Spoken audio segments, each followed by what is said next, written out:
ladies and gents, welcome to War Thunder with Mags, and welcome aboard the A6M5 KO. Now I've got a couple of matches from early in patch 1.43 that I want to show you today, so we're going to get right into it. We've got an F7F passing through Anzac Squadron, try a couple of sneaky long range shots. No love, however, he just moves through my optimal range too quickly, so veer off to line up with the premium Spitfire to his left. I'm also checking above as there's a premium Spitfire above me. Now you'll notice we've already lost 10 of our ground units and we're down halfway on tickets. That's because we are on Midway, one of the worst maps for the Japanese in terms of victory conditions.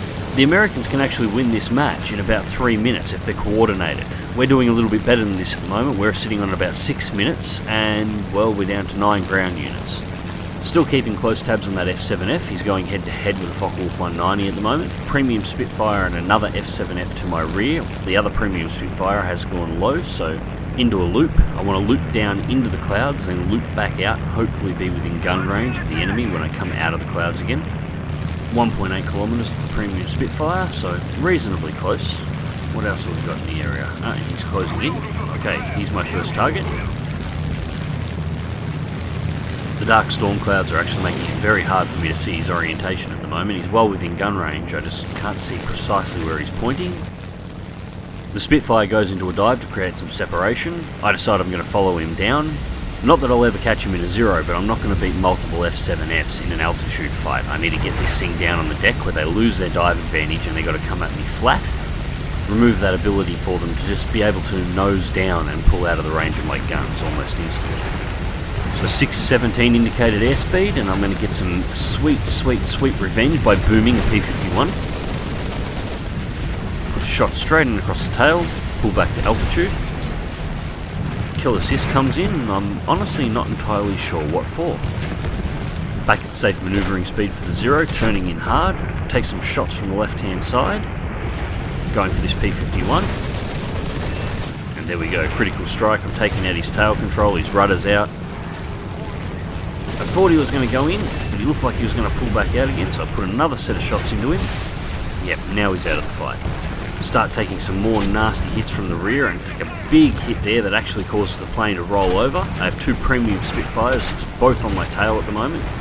Deploy combat flaps, throw it into another hard turn. Even with a broken wing, this plane is still more manoeuvrable than a Spitfire at a low altitude turn. There's actually 3 targets back there, 2 premium Spitfires and an F4U. 2 A6M5s have dropped in on top of them and caused them to split up. Bringing the nose back around. I really need to go and put this thing down on a carrier right now, but unfortunately there isn't time. We've got 6 ground targets left. We need to take down these planes, so they need my guns in the fight. SFB Squadron Premium Spitfire, I'm pretty sure he's the one who critical my wing before, so next time, kill me. Engine temps hit 217, that's really not good. I'm really not concerned about the fuel leak, however. 34 minutes worth of fuel, even with the fuel leak, this match is going to be over long before running out of fuel is going to be a problem.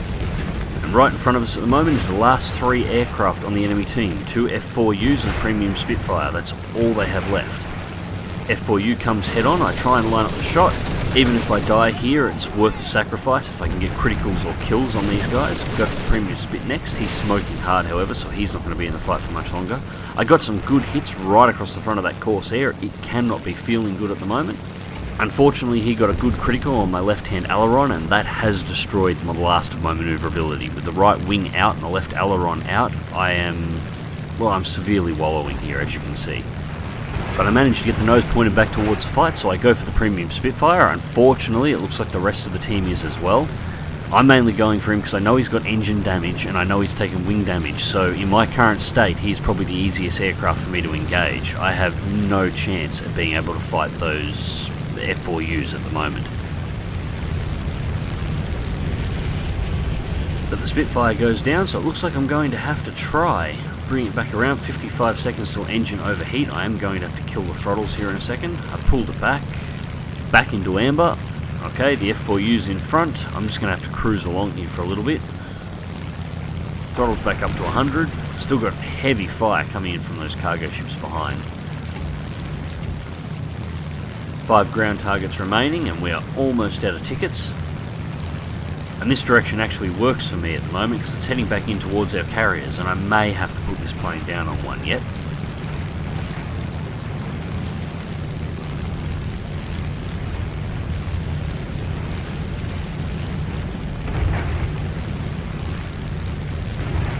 Of course, the F4U pilots are trying to stay away from us and stay away from combat at the moment, although this one here is not doing a very good job of it, considering he's running into the carriers.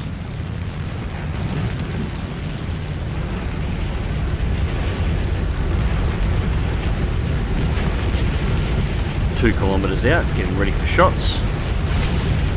He fires a short burst at me and veers off. I return fire, but fighter behind him lights him up. Shot down by KI-61. Excellent. Okay, that means he's out. There's only one left. Now, I am absolutely not in any condition to go find this F4U at the moment. Thankfully, it looks like we've already got two A6M5s on top of him. And there it is. He's crashed. They've forced him down. I take it back. It was an F7F. Doesn't matter. He's down. We've still got 5 ground targets left, and we still lose. So let's just make sure we've got this perfectly clear. A Focal 190 A5 Premium, that's an Era 3 Premium and a bunch of Era 4 A6M5 KO Premiums versus multiple F7Fs Premium Spitfires at 5.3 battle rating across the board, P51s, basically the entire team decked against us. We shoot down the entire enemy team and prevent them from being able to destroy all the ground targets, which is the easiest way to win the Midway map.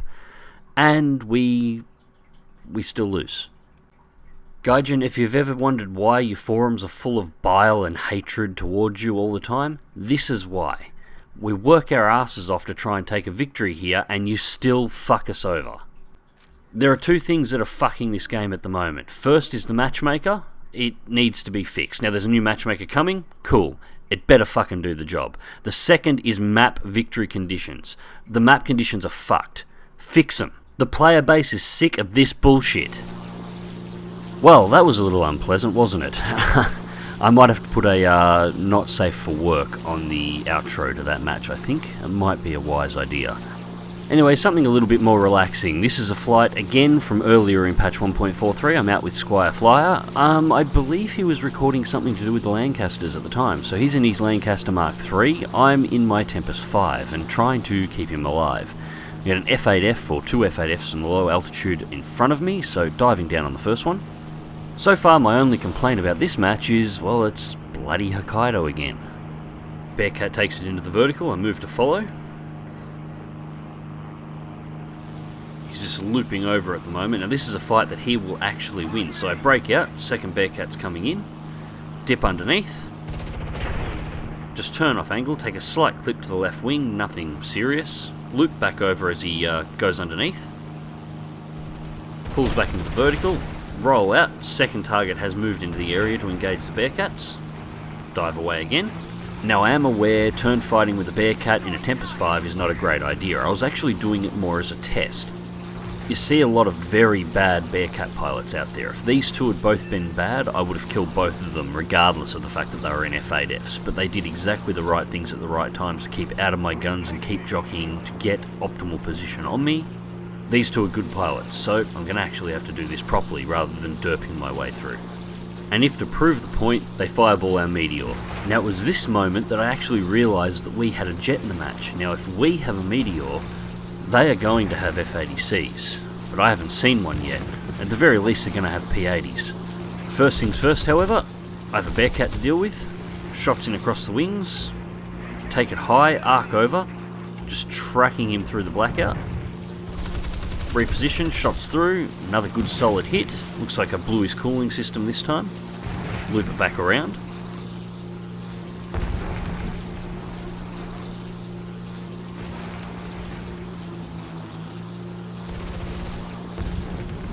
Line him up for a nice easy kill shot. And there we go, critical strike in. I'll just let him drop. Unfortunately, I don't have time to turn back and confirm the kill. I've got to nose down and run hard. His wingmate has just pulled in on my tail and is now putting shots across.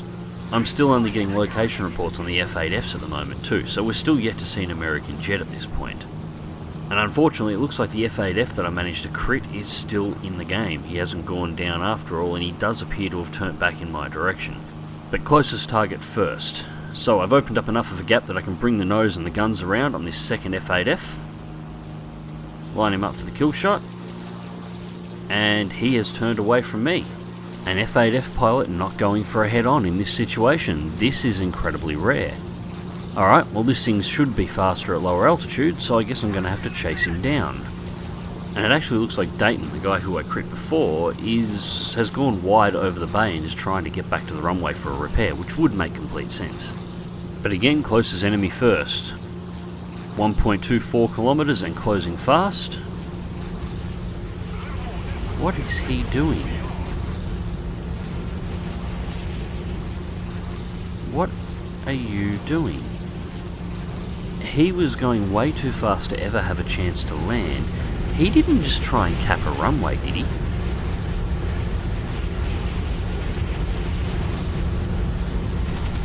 Honestly, at this point I have no idea what he was trying to achieve then, so I'm just going to put him down.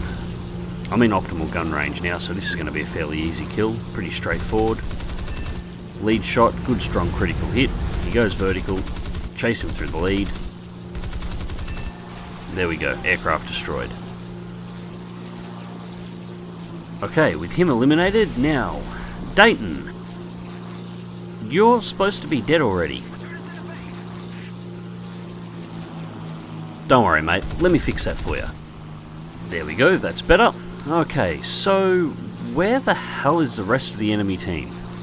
I decide to head towards the enemy base. Squire's over there bombing the crap out of it at the moment because it's an available target. I really haven't seen anybody else this whole fight.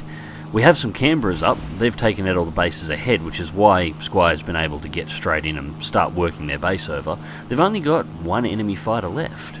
I decide the best course of action is to form up with Squire and just follow him wherever he goes. If there's going to be anything in this game that is going to drag an American fighter out for a bit of fun, it's going to be a Lancaster, especially a Lancaster being flown by an incredibly good YouTuber. So I finally catch up with Squire over the enemy base. I've still got 344 rounds of ammo on board, so I decided to have a crack at these AAA guns while I'm over here, because, you know, free XP and credits is free XP and credits. However, I can't stay around for too long. Squire's pulling out of the area and heading back to base, and I want to stay close to him, and there it is. F-84 Thunderjet. So he's at 3.3 kilometers range and closing fast. He's about 6,000 feet, so he's got the dive angle on me. I'm just prepping myself, getting ready for the incoming boom.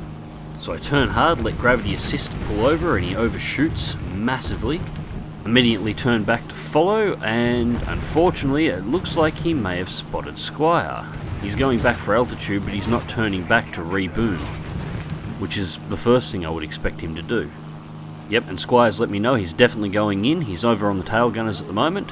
Squire takes a massive hit there. He's set on fire. Trying to close range as fast as I can to give him some cover, but this is a Tempest, and that is a jet. And to top it off, a jet with a severe energy advantage. Squire's put the Lancaster into a dive, trying to put the fire out, and it does actually appear to work. The fire goes out. The question is whether or not he's going to be able to pull out of the dive in order to survive. The Thunderjet re-dives in to try and take him out. I'm diving in to try and intercept the Thunderjet at the moment. I may be able to catch him at this point. Unfortunately, not before he takes out Squire. Unfortunately, I just wasn't fast enough to save him. Unfortunately, that also means that I failed my escort role, so F-84 must pay. Line him up for some sneaky long-range snipes. He's already got what looks like a coolant leak, which is never good on a jet, and I get a good solid hit there. Don't think he was expecting me to be able to hit him from that range, and he's slowing down. He's really slowing down. I'm wondering whether or not that shot I put in there was just the final blow in his engine. Now, I didn't get a critical for it, but it is possible to destroy internal components on the aircraft without actually doing critical damage to them, especially the engine. If the engine is already dying from previous damage, and there he goes, into the ground. Well, that was easy. So, one ground target destroyed from when I met up with Squire over the enemy airfield, and 3 air targets. Avenger X2, Shadow Strike X2, Bomber Rescuer, Windstreak X3, Terror of the Sky, Balancer, and Bulletproof. Squire comes in with no kills and no assists, but in third place shows he took out one of the area bombing targets as well as unloading on the enemy base. It still annoys me that area bombing targets and base bombing doesn't show up in the results screen. 76,509 Silver Lions and 15,928 research points on a premium account on a double. So not a bad result for a non-talisman machine. and a pretty fun little scrap. It's just a shame that I wasn't able to rescue Squire's Lancaster there towards the end. Unfortunately, trying to intercept a jet in a prop is always a very, very difficult thing to do. This match could have wound up being a lot longer than it actually was. It was just lucky that that last shot that I put in at extreme range seemed to kill the engine of the F-84. Anyways, ladies and gents, I'm going to call this one here. Click like if you do, subscribe if you want to see more. Fly smart, fly safe, and I'll catch you in the skies.